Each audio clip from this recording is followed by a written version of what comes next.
السلام علیکم سامعین، 12 شعبان المعظم ہے، 5 مارچ ہے۔ خبر کا عنوان ہے میں اس دور میں ہوتا۔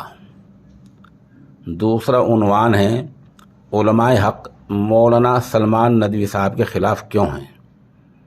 ہم یہ آڈیو پیش کر رہے ہیں، اس کو آپ سنیں، بار بار سنیں اور دھیان دیں کہ کیا کوئی صاحب ایمان ایسی بات کہہ سکتا ہے اور کیا کوئی ایسی بات برداشت کر سکتا ہے؟ العیاذ باللہ وہ کہہ رہے ہیں کہ اگر میں حضرت علی کے دور میں ہوتا، اس لڑائی کے دور میں ہوتا، تو نعوذ باللہ امیر معاویہ کا سر قلم کر دیتا۔ ایک آڈیو ہے جو ہمیں کچھ دن پہلے کرناٹک سے مفتی عمران صاحب نے بھیجی تھی۔ آپ اس کو سنیں، دھیان سے سنیں۔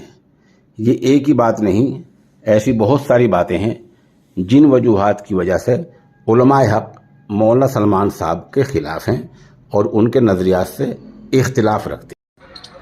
آپ کو بتائی ہے کہ کچھ دن پہلے مولانا سید سلمان ندوی صاحب کرناٹک کے دورے پر گئے تھے۔ وہاں مفتی عمران قاسمی سمیت کئی دوسرے علماء نے ان سے کچھ سوالات کیے تھے۔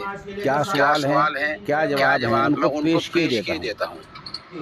میں حضرت علی کے ساتھ ہوتا تو معاویہ سے لڑتا، سر کاٹ دیتا۔ اگر علی کے ساتھ ہوتا اس وقت، جو علی کے ساتھ سارے صحابہ تھے اور وہ لڑ رہے تھے اس گروہ سے، اور نبی نے پیشین گوئی فرمائی تھی کہ وہ گروہ جہنم کا داخل ہو۔ تو میں اس کو چھوڑی، یہ موضوع بہت